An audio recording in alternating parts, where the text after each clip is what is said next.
Hello and welcome. Thank you all so much for joining us today.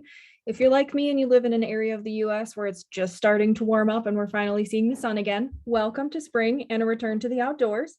And to all of you joining us from areas where you're blessed with beautiful outdoor weather year round, I envy you. Today's webinar is Fundraising in Bloom, a deep dive into creative outdoor fundraising ideas, tips and tricks for planning for the outdoors, and excellent ideas from your nonprofit peers. Let's go ahead and get started. Richard, Hi, can everyone. you kick us off? Yeah, sure thing. Thanks, Madison. Hi, everyone, and thanks for being here. I want to take a few moments for everyone to meet today's panel of fundraising experts. My name is Richard Council, and I'm a marketing campaign manager for MobileCause, soon to be GiveSmart. Joining me, I have Madison Calvin, my co-marketing campaign manager, and Patrick Clore, our director of marketing. Madison, tell us a little bit about yourself. Sure. Thanks for the intro. I am so happy to be a part of today's session. I have worked within nonprofits of all shapes and sizes here in Michigan, and I have experience as a GiveSmart customer prior to joining the team. I've worked with nonprofits for about 6 years and was a GiveSmart customer for about 2. So I'm excited to be here and excited to go over today's topic with everyone. And follow. Hi, I'm Patrick, excited to be here, and for our audience, whether you're listening with us live or catching it on demand, to hear the two experts of Madison and Richard go through everything and give some great advice. I'll be weighing in occasionally here and helping on the back end, but I've been in the fundraising space here for a little over 8 years. Started with a startup called Auctions by Cellular that became Gesture, that became 501 Auctions, Gesture and GiveSmart being GiveSmart by Community Brands. And now we add in MobileCause and Simply Fundraising CRM to all come together under the fundraising and donation management suite of GiveSmart. So I'm excited to keep that growth and going and really help organizations of all shapes and sizes accelerate their impact for their communities. Awesome. Very cool. Thank you both. We'll be tossing around today's topics between the three of us. So please feel free to share the Q&A box for any questions you may have. And check your chat box for resources and links we're going to share throughout the webinar. Also, as a reminder, today's call is being recorded and the recording will be shared with everyone attending. So sit back, relax, get some sun, and let's get going. Yeah, perfect. So our agenda today starts with a brief poll before diving into creative outdoor event ideas, backup planning, since our events need to happen, rain or shine, ticketing tips to help increase revenue and improve donor experience, and some revenue enhancing opportunities for your outdoor events. Throughout it all, we'll be sharing some fantastic outdoor event examples from your nonprofit peers using both the MobileCause and GiveSmart platforms, now all under GiveSmart. And we'll finish with a Q&A section. So as Richard said, keep the questions coming throughout in the Q&A box, and we'll address some during the main topics and save some for the Q&A at the end. Awesome. So let's just go ahead and get the first poll started here. We want to know more about your 2022 event plans. You can select multiple answers in this poll, so let us know what you're looking forward to. I know we're definitely hoping to see more in-person events this year with hybrid components because we're all ready to gather and have great times together again. While we let this poll roll, Madison, can you tell us about next month's webinar? Absolutely. So we have already shared the link to this in the chat. So if you scroll up a little bit, you'll see the link to join and sign up for next month's webinar. But as we mentioned, Community Brands acquired MobileCause last year and recently acquired Simply Fundraising CRM to create a best-in-class fundraising management suite for GiveSmart organizations. So register now for that webinar. You don't want to miss it. It'll be feature focused and a chance to be the first to know what is coming next for GiveSmart. So like I said, link is in the chat. Sign up for that. That link will also be shared in the follow-up email with the recording. So if you don't get the chance right now, don't, all good. So yeah, and I will go ahead and end the poll. Let's see what it looks like. So looks like in-person outweighs most of the rest of the types of the events we asked about, with in-person outdoor being the highest. Yay, we love to see that. Thank you for being here today. That's 70%. And then with indoor following at 64%, hybrid at 40% and virtual at 26%. So we love to see in-person events and a return to that. It's time. We're all ready for it.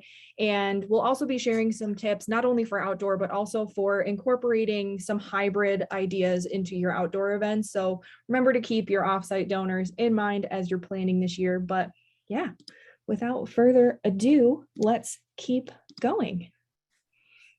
All right, so I'll get us started with the first slide here. Getting creative is proving to be beneficial as more organizations hold fundraisers and raise more money. So we wanted to highlight some outstanding numbers from the past year or two. First of all, YOY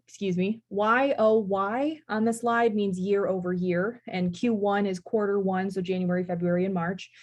We compared data from quarter one in 2021 and 2022. And what we see is that raffles raised $2.82 million in quarter one of 2021 and $3.81 million in quarter one of 2022. Instant item purchases raised $5.75 million in Q1 of 21 and $6.97 million in Q1 of 2022. Voting raised over $123,000 in quarter one of 21 and over $148,000 in Q1 of 2022. Over time, voting has raised over $10 million. And finally, ticket sales generated $26.09 million in quarter one of 2021 and $68.9 million in quarter one of 2022.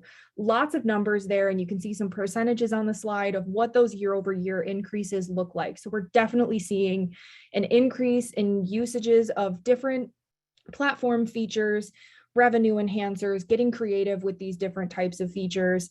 And annually, we saw 17% year over year increase in ticket pricing between 2020 and 2021. So ticket prices were increasing, but also ticket sales were increasing. So great to see that more organizations are not only holding more events, selling more tickets, they're getting more donors. Really exciting to see. But why are creative fundraisers so impactful, and how do we locate an idea that will work for our mission? So first of all, consider alternatives to the typical golf event or outdoor race or picnic that you might be holding. How can you get creative with those events? Or if you want to shake it up even more, what different types of events can you hold? We have some ideas coming on a later slide, but to start, great opportunities for outdoor events can be found in giving days. Consider Earth Day, the longest day of the year during the summer, or any other awareness day or national day of celebration that connects to your mission. That could make an easy outdoor fundraiser idea. Creative fundraisers are also excellent for communicating your mission, garnering awareness for your nonprofit, increasing community engagement locally and virtually, and they are excellent revenue enhancers. We have two resources shared in the chat, an annual fundraising calendar and a guide on giving days. So if you want to look into what some of these awareness days look like, what some of these giving day opportunities could look like for your organization, and how you're going to plan them around your events, take a look at those two resources that were shared in the chat. So to keep us going, Richard, can you show us some creative fundraising outdoor ideas? Yeah, absolutely. So some of these you may know just as some fun yard games to do at home, or maybe some of these are big bucket list items for some of you. But have you ever thought of using these types of activities for fundraising? More than most of these are very popular in attracting donors to participate. So it wouldn't be as difficult as one might think to get a lot of attendance and have a lot of fun.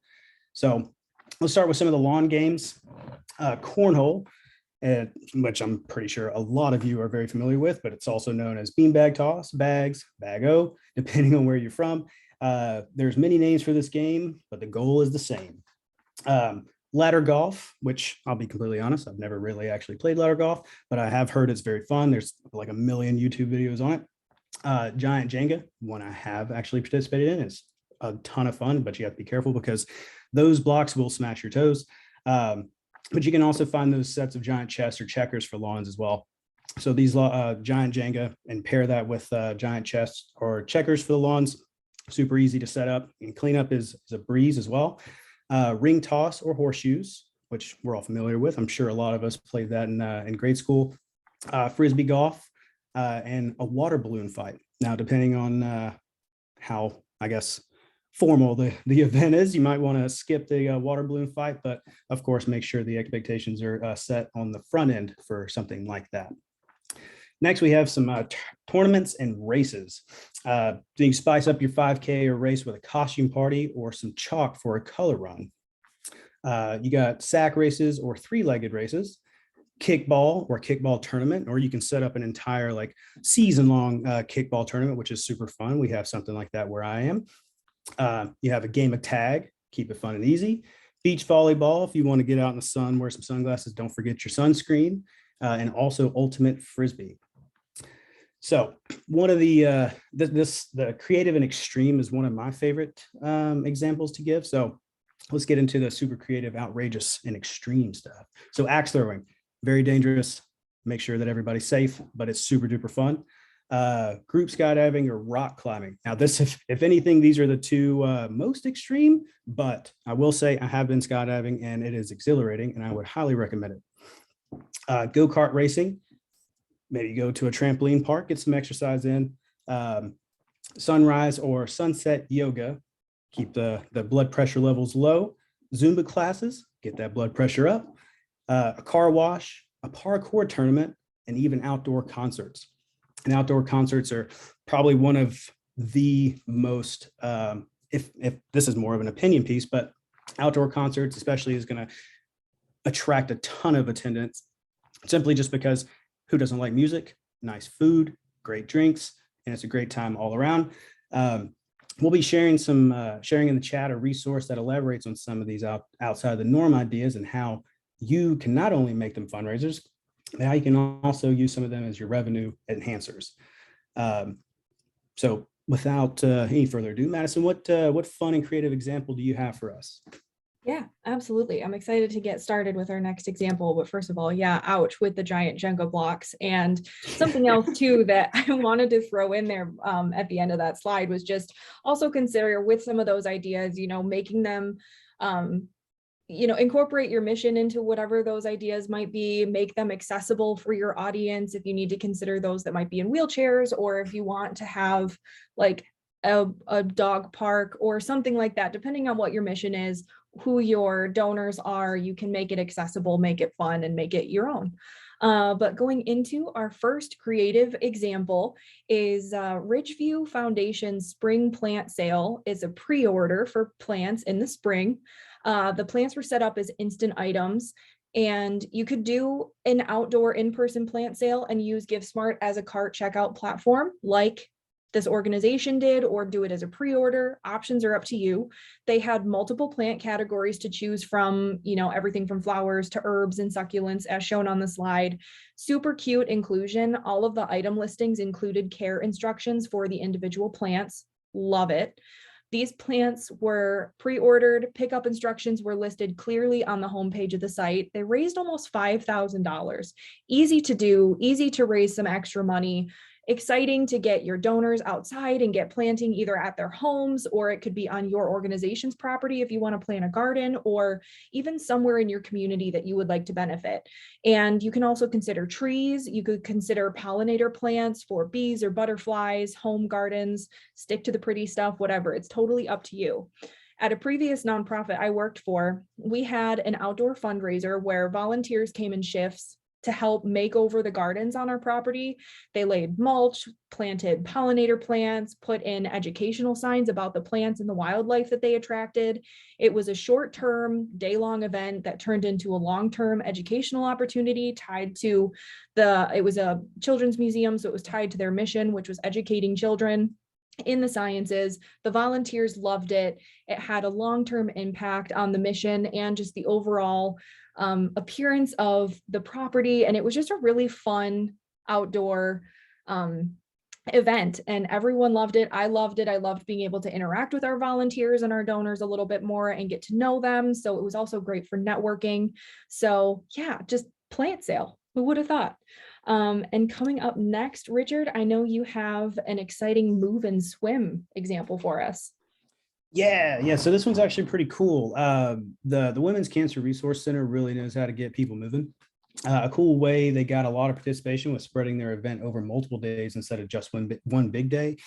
And another way that they did this was it's not just like for the event, it's not just multiple days. It's like people still participate even after the fundraising stopped. The great way for this, or a great piece for this, is this allowed participants to take an afternoon or a weekend to be part of the mission. And so they just didn't feel so stressed to like, I have to go do this right now, or I only have this one day. And so something interesting but very cool is that they incorporated a triathlon of sorts, but without having to do all 3 events. So this means you got options. You don't have to swim. You can move a mile however you want. This worked well with having a peer-to-peer and individual fundraising foundation incorporated with it. And so as long as you get out and move and meet your fitness goal, and also meet that individual fundraising goal that you set up for yourself, it worked out. It's really cool. But by setting up a peer-to-peer approach, a lot of participants formed their own teams and created their own fitness goals to achieve, while reaching the ultimate fundraising goal. This kept it fun, competitive, and opened the door for each team and individual to connect and build long-lasting relationships. And it wasn't just teamwork and competition. So you have individuals creating and achieving fitness and fundraising goals while still creating connections with other teams and individual fundraisers. And if you pair that with another great part about this event, the encouragement to share progress and motivation on social channels, this is a huge success during the span of the event and also afterward. So Women's Cancer Resource Center has participants constantly posting their progress and motivation for others. And if you ask me, that's some serious donor retention. So you get people talking about you, get people staying connected and constantly being part of the mission. It's just, you have just recurring donors month in, month out, and year over year. And that's one of my favorite parts about this is you take it at your own pace, but you have others encouraging others at the same time of achieving the mission. So to me, that's really great. Yeah, absolutely. I love this. And a cool idea just to add to events like this, consider making it a scavenger hunt, and especially depending on the time of year. As your participants are completing their mile, either give them like obstacles to overcome or unique things that they could seek out while they're out and about. Just makes it more fun. Also consider race bibs that they could write on, like why do they support your organization? Who are they moving, running, swimming, unicycling for, and stuff like that. It could just make it extra fun. Again, give you more awareness on social media as they're sharing their pictures and sharing how much fun they're having for your organization during your event.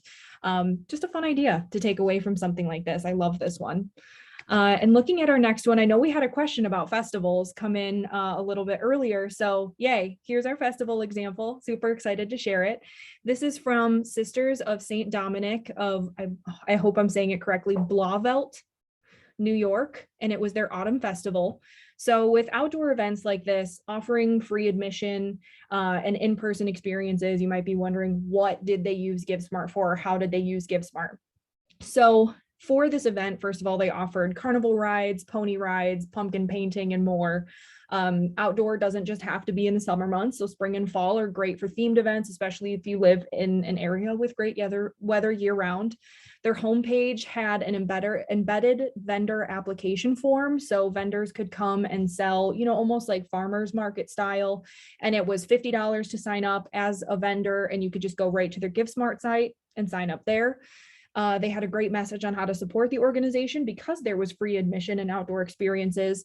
They said you can support the Autumn Festival by attending, making a donation, or participating as a sponsor or a vendor. So very clear mission statement there for what their donors can do to support them in this event. Another great thing, their sponsors, they had over 20 of them, and it was a diverse group of customers, families, and individuals.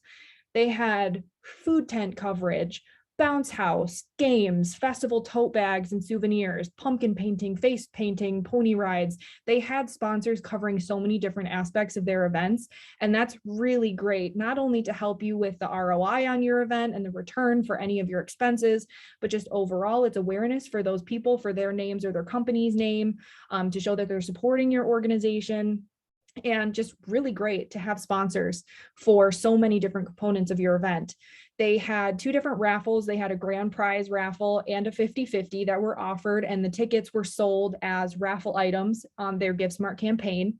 I do believe that the final event format of this changed might have been due to COVID concerns in the fall of 2021, but regardless, a fantastic example of using your platform creatively for different types of experiences or offerings for an outdoor event like this, where most of your experiences are outdoor and in person. You can use your platform in creative ways. And it raised almost $30,000. So that's incredible, just alone in, like we said, sponsorships, different raffle tickets, vendor forms on the GiveSmart site. It's amazing. So looking toward our next example, Richard, can you tell us about planning for the outdoors? Absolutely. So with all the types of outdoor events and all the ideas and all that kind of stuff, you got to be prepared. And I think everybody is on the same page when, even if you don't think you'll need a backup plan, or if you think everything's going to go good, it's always best to have a backup plan no matter what. So let's shift gears now and focus on some backup plans. Rain or shine, planning for outdoor events is often a gamble. We've all had those days when it says sunny, but the rain is right around the corner. And then what? Consider your alternative venue options or shelter options. This means having a clear and solid backup plan if the weather just doesn't agree. Now, sure, some events do not allow for a venue change, so explore a few days that your event will work if you absolutely have to reschedule. So kind of have that plan on the back burner of saying, well, if today just falls through and it's just the sky falls out and it's just soaked out, what other days can we make work? So you kind of have those on the back burner just in case. And it always makes everybody feel better if you know that's like, yeah, if it doesn't work this day, we can make it work this day. Also consider your location and ensure that you have virtual offerings like an online raffle or auction. Check your service and coverage in those areas, though. You don't want to lack the bandwidth for your audience size. That could impact your selection location. So always keep in mind what's accessible. Can you actually fulfill the needs of your audience size?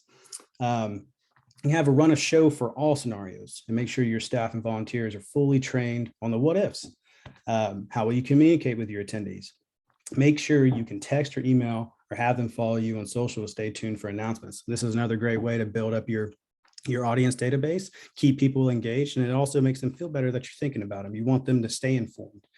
And then having the tech to back you up in every case is crucial. You want to make sure, like I said, the backup plan is the utmost importance. So you make sure that everything's in order before you do anything. So everyone being on the same page will work wonders in good and bad situations. And we can't stress this enough. Make sure you're including virtual components for all in-person events. This means setting up for attendees to view a live stream of the event in real time if they can't make it, or if for some reason your event needs to go virtual. Take the time to have all these steps in place for virtual events in place to keep things easy. It's not super hard to set up. You just kind of have somebody ready to go, even if it's yourself, even if you're planning the event yourself and it's a one person team. It's super easy to have that availability open for a live stream on whether or not it's a social channel, YouTube, Twitch, or anything like that. Just have that cell phone handy for situations like that. Hybrid events have saved the day more times than we can count, especially when pivots were necessary due to COVID. So always make sure that you have a backup plan, whether or not it's an indoor or outdoor, a location, venue. It's all super duper important. So good news is your backup plan can actually transfer to each event. So just kind of change things accordingly. Madison, you want to add anything to that? Yeah, absolutely.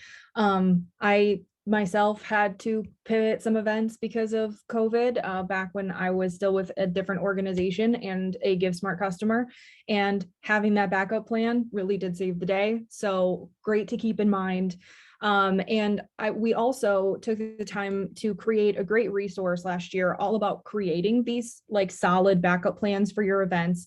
And we're sharing a link to that resource in the chat, written by myself and staff members with nonprofit experience and experience pivoting under pressure. It has some great advice and ideas, so you're always prepared. And a reminder, all links we share today will be included in the follow-up email with the webinar recording. So you will have these in your inbox to reference anytime. So moving forward, I will jump into a great outdoor event that has kind of a built-in backup plan, if you want to look at it that way. So this is a drive-in. And if the weather is great, you can roll the windows down, get out and mingle. Or if the weather turns sour for any reason, the show can go on and your attendees stay in their cars with the windows up. So great option for an outdoor event. For this one in particular, dinner service was provided, delivered in individually packaged boxes and delivered to the cars. An entertainment stage with music and other programming was provided. Speakers were set up, but they also had a radio station that the cars could tune into so that there were different audio options. Drive-in attendees were provided with a map and parking details for their cars. And if they were coming with other families or parties in different cars, they could park together. It had a very informative frequently asked questions section on the homepage and an accompanying video so that the mission, frequently asked questions, you can see a screenshot on the slide, is food provided, different things like that were in the video and provided to be read on the homepage. So great use of video there.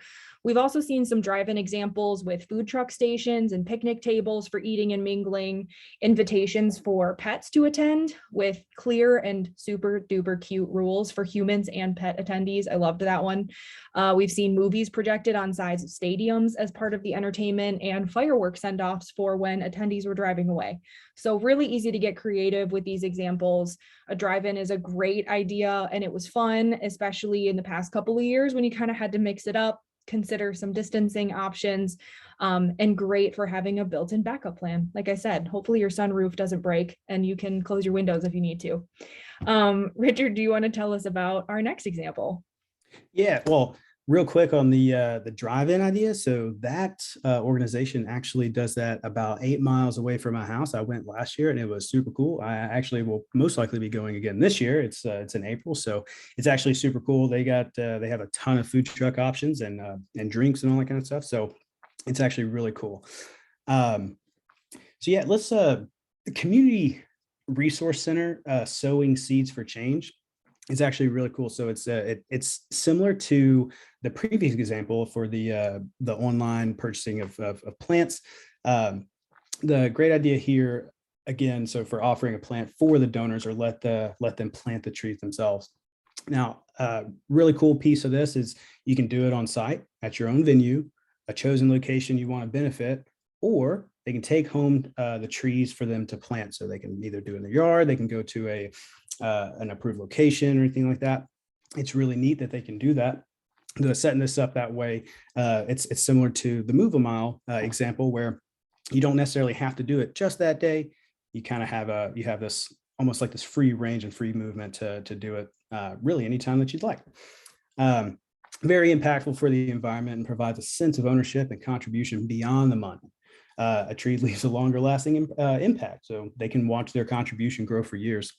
And so I don't know about you, but I've planted plenty of trees and it's really cool to see over the years. You're like, wow, that tree's gotten ginormous. So it's definitely really cool to watch your hard work and everything grow. And it's a constant reminder of the good that you're doing. This gets your donors outdoors, even if the item sales are held online. So like I said, it's not just one big day event. It spans it through a couple of days or whenever they actually have that free time. So it allows them to do it at their leisure. So one thing I really liked about the Community Resource Center event was, so they offered a tiered approach in which what this does is it allows for donors to not feel locked into one option, but making sure each option has explosive impact.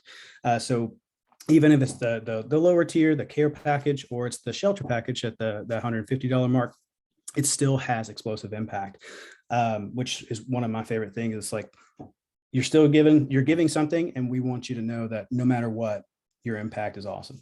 And the same goes for their sponsorship benefits. What Community Resource Center did with their sponsorship benefits is great. Just even the smallest package offered is a great amount of recognition. So having both a tiered approach and a great sponsorship benefit shows that no matter how much your donors give, you appreciate every single dollar, and that they never feel left out. They always feel like, excuse me, they always feel like they're getting, I guess for the sake of the conversation, is they're getting the most bang for their buck. They like to see that what they're doing is making an impact. They like to feel recognized for that. it's a great way to build that donor retention and build that recurring donor database. Yeah, absolutely. Super interesting there. I love the tiered approach, like different options for giving and impacting in an event like this. Super simple, but also very creative. You could take this and do this for your own organization in many different ways. I love this.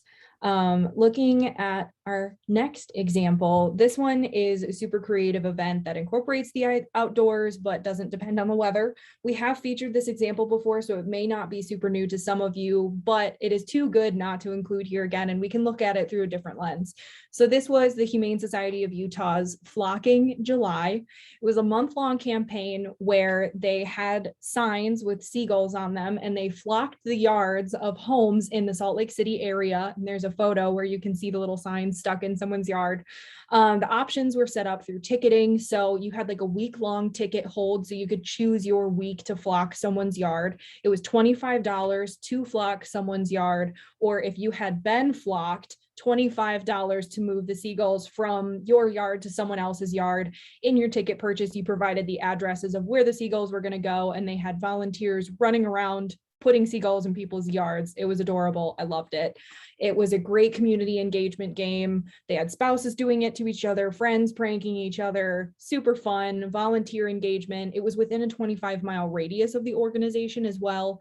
They had some really excellent pre-communications and communications within their campaign to really understand, oh, Kaya, it was $100 to flock and $25 to move. Thank you for correcting us. Kaya from Humane Society of Utah is attending. So thank you, Kaya, for correcting that. But yeah, so excellent lessons learned here. Super fun idea, great example, and just love this. Absolutely love this. Looking forward to the poll. Patrick, do you want to jump in? I do. I'll just interject just to give Madison and Richard here a moment to take a breath as well as hydrate. And kudos to Madison for not mispronouncing the previous slide, to say the least. As a reminder, I know we've seen some chats and questions. Please keep sending those in here. As a reminder, the most common question, we are recording today's call, and we'll be sending an email to all of you listening here within the next 24 hours that will include not only the recording as well as all of the different resources that we shared here. But as we launch this poll, I know we've shared a lot of great information, especially considering the recent requirement of Simply Fundraising CRM, the merge with MobileCause. And so really overall, we just wanted to gauge to see if you and your organization, where are you at in your journey? If there's ways that our organization can try and help you figure out some different ideas or emulate the success of some of the organizations we've seen here today. And so while we let people weigh in, we will toss it back over to you, Richard, to keep things rocking and rolling here. Awesome. Thank you. Absolutely. We're just going to keep that running for a minute, Richard, while you get going on the next slide, and I will close it in just a few seconds. Perfect. Yeah, I wanted to talk about the seagull flocking for just a second. I thought that was really funny. If you were to do that in a part of the country that just literally has zero seagulls, and if you could find some realistic seagull cutouts and just put that in somebody's yard, I'm like, wow, this is weird. Just have a ton of random seagulls in the yard. Right. And we've also seen, we also saw, and we featured this in last month's webinar, eggs, where they were egging people's yards, and the signs were cut out as eggs. So it's kind of like based on your mission or your area or whatever, like finding something fun. You could do it with like any sort of mascot or anything like that, like super creative, super fun. Love it. But yeah, sorry, go ahead. No, that's and of course keep things, not don't actually egg houses, like make sure you keep it fun and clean. And so yeah, let's move it on to some ticketing tips. So as you're considering your event tickets, keep these ideas in mind. As we mentioned earlier, data shows ticket sales have grown quite a bit over just in the last year. And then getting creative with ticketing and offering new and different options can help drive that ticket revenue. So first, hybrid. Get those in-person and offsite donors involved. Offer diverse opportunities so your non-local or virtual donors feel included. You can, so like I said earlier, you can include live streams, meal delivery offerings, special swag packages, and more. I will say the meal delivery offerings is actually really cool. I participated in an art walk in Birmingham, and we weren't able to attend, but they got your offsite donors. They got their offsite donors involved by offering a free meal delivery. So that was actually really cool. And so. And another thing with the special swag packages is like, it doesn't have to be just out of this world, like huge packages. It could just be a simple, it could be a koozie, a cup, a simple t-shirt, something that you may have laying around for volunteers, but definitely want to get those people involved and make them feel special. And consider ticketing levels. We have a great example of this exact thing coming up next from Madison. So be sure to listen up. But consider how you can offer different or more exclusive experiences during your event. With one ticket level, dinner could be optional, but with another, dinner could be included. It doesn't have to be like super complex, just make it easy. You could offer extra experiences like opening early or staying late for VIP hours, taking some guests offsite to another location before or after the event for an exclusive experience. We saw someone do this with a speakeasy follow-up to their event. And that's actually really cool. In the next, don't forget your add-ons. So items like wine pools, raffles, or instant buy items add easy revenue to the front and end of your event. And get your donors' credit card information to the system before the event begins. It's super important. You don't want to miss out on that revenue. So make sure you have all your P's and Q's in place. That goes back to the backup plan. Make sure you have everything, all your steps in place. And finally, sponsorships. Tickets make excellent opportunities for enticing sponsors and allowing them to make their own choices based on the benefits you offer for sponsorship levels. Consider your sponsorship types and what components of your event can be covered with sponsorships. So more ideas on that later as well. If you want more on the outdoors and featuring like ticketing, last year's Out in the Wild webinar had outdoor campaigns with a focus on using GiveSmart features for your advantage. And the link will be shared in the chat. Madison, what other cool stuff you got for us?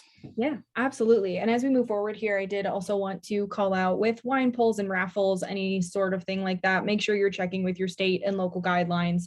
We just always like to put that in there, making sure that you are checking all the boxes, following all the rules, but still being able to have fun and offer those experiences for your donors. And also wanted to share that for the plant sale experience that was discussed earlier, we shared an updated link in the chat for that. Thank you for those of you that were telling us it wasn't working. We have a different one for you.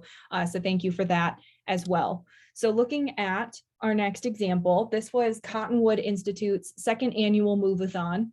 It was a month-long event during July, and it was super fun and fast-paced, full of prizes and auction items.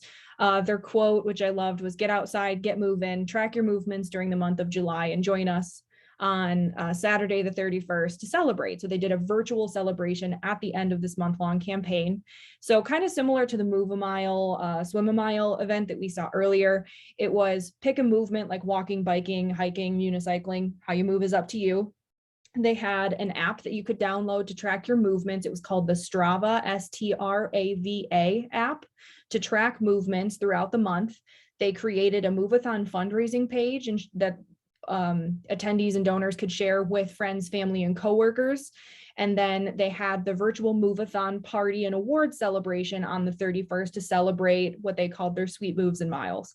So very clear instructions on the homepage for how to set up your peer-to-peer fundraising page, how to track your movements by downloading the app. They also had a frequently asked questions page with details about how to attend the virtual event, what to wear. It was 90s themed, which is super fun. They used Zoom to host the live auction portion and accepted bids via the Zoom chat. So very hybrid in that it was outdoor, it got people to move and have fun, and they came together virtually. Tickets for the event were included for anyone who was doing like the peer-to-peer fundraising. So they got a virtual ticket, access to bid. If you raised above a certain amount, you got the benefits associated with that ticket level, which I'll go over. But what I really wanted to highlight was they had some really great optional components for the different tiered levels of their tickets. So for this free ticket, you had the option to order dinner from a local restaurant that they had partnered with using a promo code, and the restaurant would donate 10% back to the organization. Similarly, you could order a bottle of spirits from a company they had partnered with, and they would donate 10% back to the organization. Or they could visit a bar the week before the event with a digital coupon and get 50% off of Crowlers to go for the event. Great optional components. And as you looked at the different ticket types that they were offering, such as a virtual ticket or a VIP virtual ticket, they had these different tiers. Some of those components that were optional became included, or the discounts got higher, or the amount of money donated back got higher. Very interesting how they incorporated this. And they also, closer to the event, anyone who had signed up for, let's say, the dinner or the drinks got they had the delivery or pickup instructions from each of those companies in an email, so they knew what they needed to do to either get their food or their drinks or whatever to celebrate during the virtual event. Super fun, very communicative, very informative, very detailed, and great organization on how they did that. Throughout the event, they also had donation items, and those are direct donations to the organization in certain amounts. They had instant items, including jerseys from the event's title sponsor. They had silent auction items that included everything from restaurant certificates to fitness memberships and pottery. And I wanted to highlight one of their live auction items because this was very creative and didn't cost them any really amount of money to include, but then had a really great return. So one of their live items was a trip to the mountains. This was in Colorado for the day with the organization's founder and executive director, and they would practice Colorado mountain survival skills. And so the trip could include you and 9 of your friends or coworkers or family members. And it was a great way to provide an item with a high return to the organization at little to no cost of the organization. It was purely an experience that they could offer, and it ended up selling for $1,250 as a live item. Amazing, super fun. The event raised over $41,000. Their peer-to-peer fundraising component raised $8,500, tickets over $12,000. So really great usage of those features in this event. And some creative takeaways: the extended amount of time offered more opportunities for participation. The abstract component is really fun and creative. The virtual awards and party was a great idea. Incorporating those optional components with the tickets was also very creative. So, and a really great takeaway that I also wanted to include as we're looking at these creative item usages in this campaign, we reviewed 3 top performing events that raised over $500,000 on the GiveSmart platform, and each had one main thing in common, which was creative item usage. So the options are there for item usage. Use them to your advantage, get creative, do things like this organization did, and just boost your revenue. Like it's easier than you would think, and it really does drum up those dollars for your organization. Richard, can you talk a little bit about revenue enhancers now? Yeah, you got it. So boosting those dollars is what we're all about. And so one of our favorite topics, and you've actually heard this a few times today already, and it's revenue enhancers. What can you do to drum up more dollars during your outdoor events? Well, we got 3 types that we think that are really solid. So first, let's start with sponsorships. So as we've mentioned, sponsorships are excellent for driving more revenue. Getting creative with offerings at multiple pricing tiers can not only raise you more money, but also improve your ROI by covering expenses for your event. Get sponsors for swag like race medals or t-shirts, customized golf balls with a logo, or branded tote bags, coolers, or water bottles. This is actually pretty inexpensive. There are a ton of sites out there that allow you to do this in bulk, and so definitely make sure you do your research on getting the best bang for your buck in that regard. Get sponsorships for any stations you may have, like games, golf holes, or activity booths. Golf carts or transportation sponsors, sponsors for signage, race bibs, programs, or other printed materials. It gets their logo around the entire event, and that's the main focus here. You want to make sure that recognition is constantly there. parking sponsors, and a ton more. We could probably go on for days talking about sponsorship types. But also get creative, from supplies to takeaways to experiences. Offer diverse sponsorship opportunities and establish new relationships in your community. We can move on to the item pieces. So going back to the first sponsorship piece, is getting those item pieces is the main goal here. Is you want to make sure that those are super recognizable, make sure you have them, and you can give them out. Not give them out, excuse me. You want to enhance that revenue. And so items are excellent for driving revenue. As we mentioned, we've seen creative item usage drive success in individual events. You can use instant items to sell things like mulligans, game tickets, or swag. You can offering raffles is a donor favorite, and raffle items are great revenue drivers, especially when you have great prizes. So don't skimp on your or feel like you have to skimp on your prizes. Make those your big ticket winner pieces. And vote items. We've seen chalk art competitions, costume competitions, and more, with votes spanning from $1 a piece to more than $5 or $10 a piece. What you can do is get your attendants involved and drive dollars using voting. Donation items are great for specific causes or goals. Are you funding a grant, raising money for an addition or a new building feature? Or do you have specific departments or programs to raise for? Donation items are great for those specific mission moments. Last, but certainly not least, timing is crucial for planning your revenue enhancers. So before your event, as we mentioned on the ticketing sale, consider wine pools, instant items, VIP hours, or even something like a golden ticket. An opportunity for guests to purchase a special ticketed item, of which there is a limited amount, and they get entered into a raffle for a very exclusive prize, like a live item of their choice, before the auction begins. What that'll do, that'll help boost that engagement, especially on the front end. Have more attendance coming, or more tickets purchased on the front end versus just, we're just going to open it up for this one spot.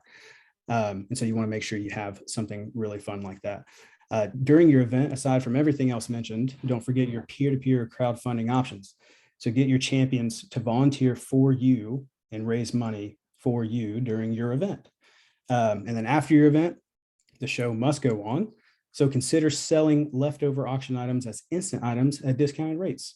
So you have some stuff left over. Well, why don't you just put them back out there, have your instant item sales, and boost that revenue some more. We will be sharing our newest infographic on peer-to-peer strategies in the chat. Madison, I believe you have another great example for the day left, don't you? Yeah, absolutely. And I just wanted to say, I love that golden ticket idea. For fundraising before your event, getting those pre-event opportunities that sell out is like golden for boosting that pre-event revenue, and then selling things at like lower rates or at fair market value after your event ends. Just getting creative with what you have. Maybe that's beforehand or left over, whatever it is. Get creative, have fun, and it can be surprising like how much revenue you can drive doing stuff like that. And so our last outdoor example of the day is a creative golf event with different ways to participate. This is Little Smiles of Pennsylvania's Swing for Smiles event. This is another example that we have used before, but let's also review this one with a different lens. So they had a drone ball drop. Participants purchased numbered balls, and a drone dropped those balls. And the two closest balls to a hole and the farthest ball from the hole won cash prizes. Super fun, super creative, great way to get families involved and kids involved, people who may not be participating in the specific golf part of the event. It, opens up access to them to get outside, to have fun. I would love participating in something like that. Like, it would be adorable. And then the main part of the event was Swings for Smiles. It was a team event. So teams would create a foursome and play golf at their own chosen course. And they would be set up as champions with the champion feature or the peer-to-peer feature to be fundraising toward their own established goal. So their friends, families, coworkers, social circles, etc., donated toward the team goal. After they golfed, they submitted their foursome score. The top 3 teams won prizes. And then also they had team names and they had like themed outfits that they could participate in. So awards went out for best team name and best golf outfits. So I love that. Not only were there the top 3 winners, but then there were also winners for just getting creative and having fun. The event raised over 11,000. The champion teams or peer-to-peer teams alone raised 8,000, and the raffle ball drop raised 3,500. So super creative, great option for outdoor revenue, getting creative with your golf event and making it a little bit different from maybe your usual golf classic. So some creative takeaways, the multiple components, bringing in different types of donors and participants, and making your event appealing to other types of people who may not, like, I'm not a golfer, I can't even hit the ball, so I would participate in the drone ball drop and then donate toward the Swings for Smiles, because that is just, I don't have hand-eye coordination, but it's just fun, and the team event is competitive and it gets people involved, and I just love this example so much. So with that is our last outdoor example. So I think we're ready for our Q&A section. Richard, if you want to kick us off. Yeah. So, man, we definitely covered a bunch of some great fun and easy examples for outdoor fundraising today. And yeah, so we've covered a ton. So let's dive into our Q&A. Feel free to send in more questions via the Q&A box, and we'll get to as many as we can.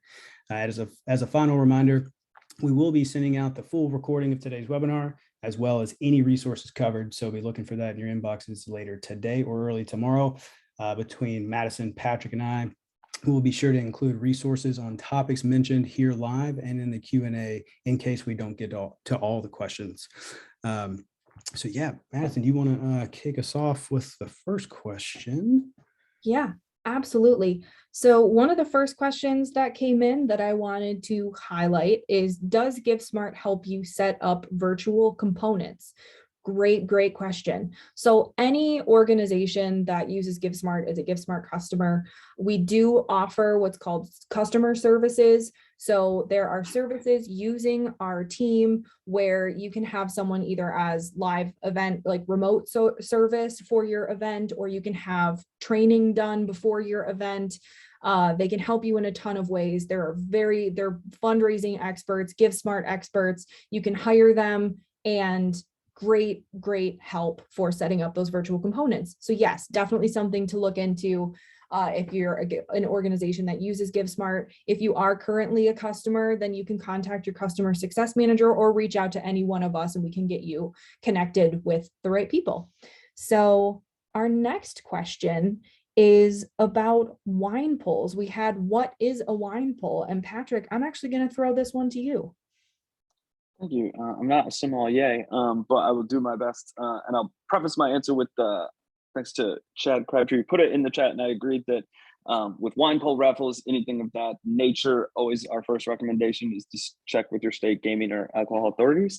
But overall, and we'll put a link in the chat to expand upon this, wine pull, each organization might do it a little differently, but you have guest play, a flat fee. So if I pay $20, I grab a mystery bottle of wine. The value on that could range from $5 to $100 plus overall. So you can do it in a bunch of different ways, but I think it's a fun way of engaging. And if you're at an in-person event, people bring it to tables, different stuff like that overall. So we'll put a little bit more information in the chat just in interest of time. But I think it's a good opportunity to just kind of mix things up, and similar to a bunch of the examples that you and Richard covered previously, have some fun and make it engaging. Yeah, absolutely. Great example there. Wine pulls, super fun. Yes, keep up to date with those state and local regulations just in case. Looking at our next question. I love this question personally. Do you have any tips on how to engage a variety of age groups, especially teens and young adults? So absolutely. I think some great ways, depending, and this all depends on the scope of your events, what type of event you're hosting and everything like that. If you're looking at something like an auction, I think something fun is offering, different types of donations, offering multiple different types of items that start from the lowest dollar amount to the highest dollar amount in a variety of categories can apply to your different donors. Being very active on social media is something that I can offer, especially for the younger generations. I would say Instagram and TikTok are going to be great resources for you for bringing in donors from those platforms. And getting them involved. I think there's something like 55% of donors who engage with an organization on social media make a donation to or contribute to that organization in some way. And so that's a great statistic, and just getting your donors involved in creative ways. Also, if they are younger and they don't have maybe like the money to offer to you, different volunteer opportunities, digital volunteer opportunities are great for those different generations. And just like I said, offering diverse opportunities. And at an organization that I worked for, we had a virtual 5K scavenger hunt, and we had more younger donors in that event than we had ever seen before, because we offered like a selfie scavenger hunt. It was around Halloween. It was super fun, and it got an entire different like generation involved. So that was a long-winded answer, but great question. And then let's see, another question. Does GiveSmart have event or mobile app functionality? Patrick, I will pass that one to you. It does. What is nice is I could use a lot of technical words. Instead, I will just go with the answer of yes. And the combination of things. But the nice part is it's all hosted on a web server on AWS is our thing. And there's a bunch of security and compliance acronyms that I could throw in. But overall, it does. And the nice thing is really the only time you would ever use the mobile application is if you are swiping a physical credit card. Which we do have organizations that, you know, if they're running different events or things, or even from a point of sale perspective. So the only difference between the actual mobile application and using on the internet itself, just through a web browser, is that ability to swipe a credit card. So if that's a moot point for your organization, then there'd be no reason to do that. But otherwise, accessible on any device type, processing types, all those kind of things. Yeah, absolutely. And I think I will tackle one last question here. We had quite a few come in. So anything that, and I think Richard mentioned this, anything that is left over that we need to touch on that is of importance, I will make sure to include some of those extra resources and things for you to reference in the follow-up email if your question doesn't get answered here live. But we had a question that is, what is a mulligan? So for golf, a mulligan is like a do-over. So if you really screw up your shot and you want to try over, you can put it back where you started, try again. That is in the simplest of terms. Like I said, I am not a golfer, but from running previous golf events, that is my understanding. And we do have the alternatives to golf resource, and I can include a resource on golf as well, so that we make sure that you have everything you need to run a successful golf event. But yeah, and selling mulligans, we sold them for I think $15 or $20 as an instant item during a previous golf event, and you'd be surprised how many of them we sold because people wanted do-overs and they wanted a chance at the prizes. So great opportunity there. So looking forward again, Patrick, I will throw this one to you to help us wrap up. Love the hype guy roll. As we mentioned at the beginning of the call, we're excited about the various new package offerings that bring together GiveSmart and MobileCause for first-in-class fundraising experience. And so we've been running a Spring into Success promo that has 72 hours left, where you can fundraise now and pay later and get up to 6 months free. So we're putting a link right into the chat. We've already had over 150 organizations take advantage just in the past couple of weeks, and would love to get that figure as high as humanly possible. So definitely, if you and your organization are looking to make a decision and take your fundraising to the next level, we'd love to be a part of that experience with you. Absolutely. Alrighty, on that note, it is time to say farewell for today and end this webinar. But again, thank you to everyone who joined us. Make sure you sign up for next month's if you have any questions about the GiveSmart platform and the future of everything that is coming. Thank you again, Richard and Patrick, for your time and your wise words and for extending your expertise to all of us. We will see you all next time.